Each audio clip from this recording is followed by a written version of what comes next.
Ink ribbon. I've always said that the real main character of every Resident Evil game is the location it takes place in.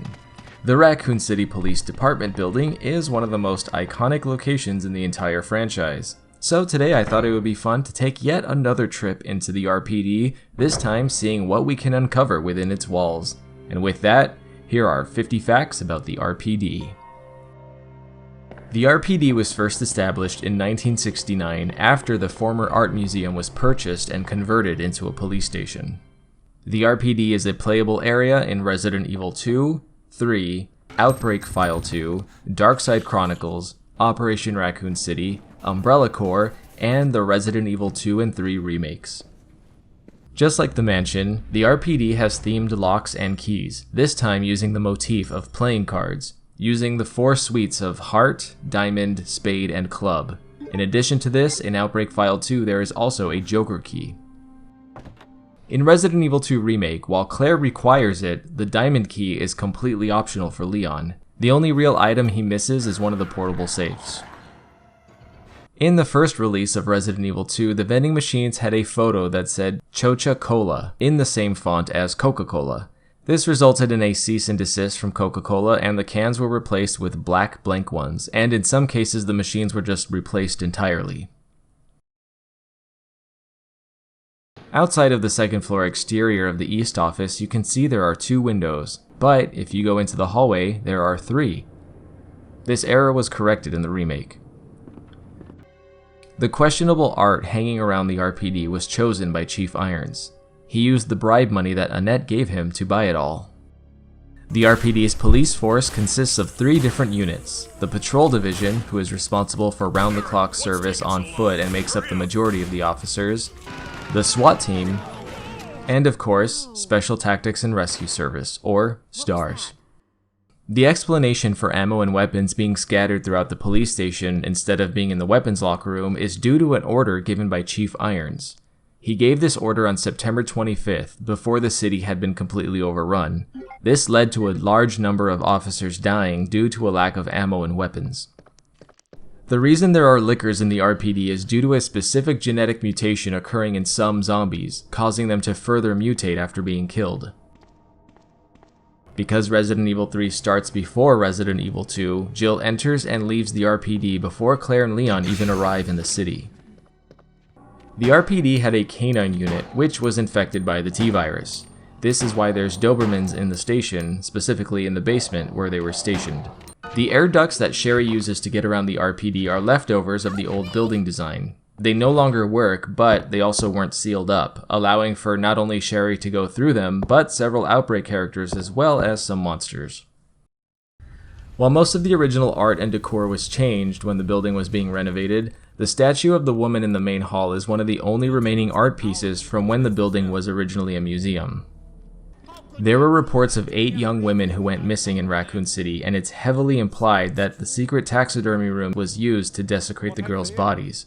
On top of this, the presence of chloroform implies that not all of the girls were dead when he did it. If you use the cord to block the shutters in one of the hallways, in Scenario A that hall will remain safe permanently, but in Scenario B the zombies will eventually break through regardless. The reason stairs were added to the East office was due to an error in the original Resident Evil 2, where the room didn't take into account the height difference provided by the ramp in the main hall. In Scenario A in the original Resident Evil 2, if you don't kill Marvin as a zombie, he will show up in the next character's B scenario. Hanging next to Chris's desk is a leather jacket with the same insignia as Claire on the back. This is also one of the alternate costumes he wears in the original Resident Evil. On Jill's desk in the original Resident Evil 2, the description says the photo on her desk is most likely her boyfriend. In the remakes, the photo has been changed to a picture of a dog. In Resident Evil 1.5, the police station had a completely different design, resembling a more modern precinct. It also included several areas protected by large shutters, originally designed to protect the station in case of riots. In Resident Evil 3, Jill comes across an unconscious Marvin. When examined, Jill says he is fatally wounded, implying that she believed there was no way to save him. A big reason for this confusion is also due to shoddy translation.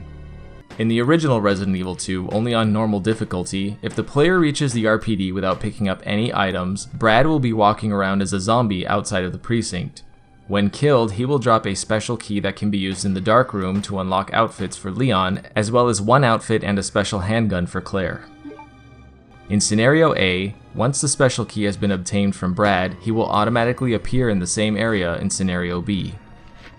In the East Hall, you can see the word Red Rum painted onto a boarded up door, which is murder spelled backwards. This is a reference to The Shining. The main hall has always been void of enemies and considered a giant save room. It wasn't until Darkside Chronicles that we ever saw any enemies in there. Right before the events of Resident Evil 2, the RPD was in the middle of upgrading uniforms with armor, due to the recent riots.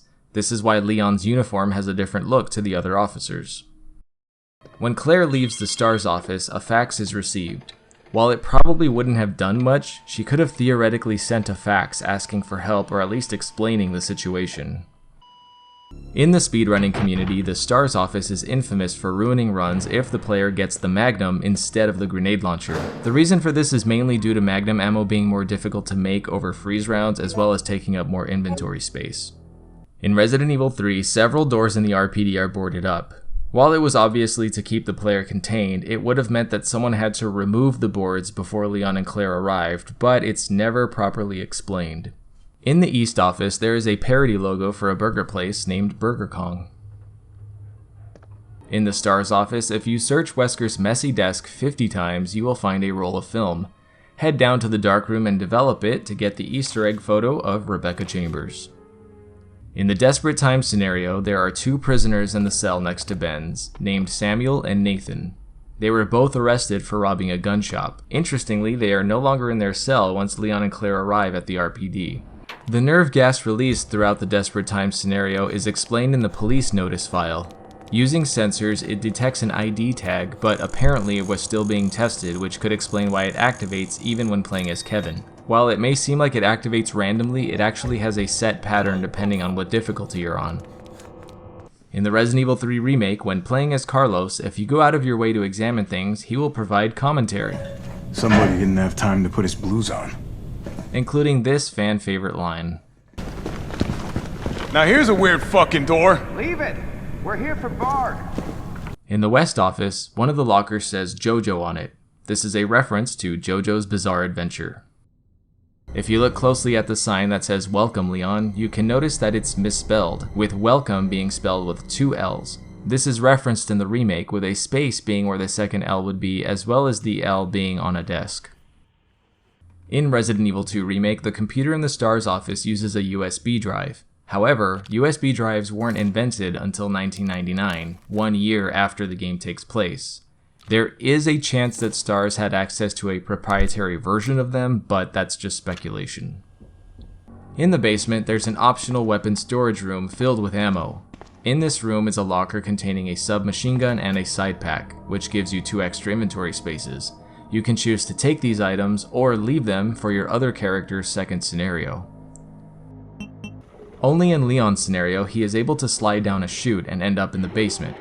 This was removed in the remake, most likely because it didn't make any sense for a chute to be there. In the RPD, there is one door that cannot be opened. Many players wondered what was on the other side, not realizing they had already seen it. If you look at the map, you can see that this is the door Sherry crawls under during this cutscene. Chief Irons was known for his taxidermy hobby, and he had a lot of animals on display as trophies. Among these is a tiger. However, by 1975, tigers were already on the endangered species list, so having a dead tiger on display would be highly illegal. Before you enter the RPD, there's a secret camera angle at the front gate, though the area is still inaccessible. In the STARS office, near Rebecca's desk is a bulletin board with photos. Upon closer inspection, you can see the photo is characters from the movie Back to the Future 3. In Resident Evil 2, a mode called Extreme Battle Mode was added where the player would need to find 4 virus-destroying bombs in the RPD. This mode has Chris as a playable character and is the only time in the series we actually see Chris in the RPD. Exclusive to the Nintendo 64 version of Resident Evil 2 are the extra files called EX files. Several of these can be found in the RPD, including Jill's Note, which is a transcript of her Resident Evil 3 opening monologue, Jill's Report, a summary of the BOWs she encountered at the mansion, City Pamphlet, which has the mayor's praise of the city's relationship with Umbrella, Brad's Note, where he laments about Nemesis coming after him, Rebecca's Note, where she talks about Billy's case, requesting it to be closed, and also misspelling his last name, and Chris's Report, where he details the entire events of the first game. In the Resident Evil 2 remake, there are new rolls of film added, called Hiding Places, showing photos where the player could find hidden items. One of these shows Wesker's desk drawer, where you can find the Magnum parts as Leon or submachine gun parts as Claire. It's also worth noting if you search his desk again, you will find the photo of Rebecca once more. The second photo shows the press room, where Leon can find some flamethrower fuel or needle cartridges if you're Claire. The safe in the East office is the only safe in the original Resident Evil 2, and the combination for it is 2236. In Resident Evil Apocalypse, there's a very noticeable continuity error in the scene where Jill enters the RPD. If you watch closely, you can see that she actually reloads her pistol twice.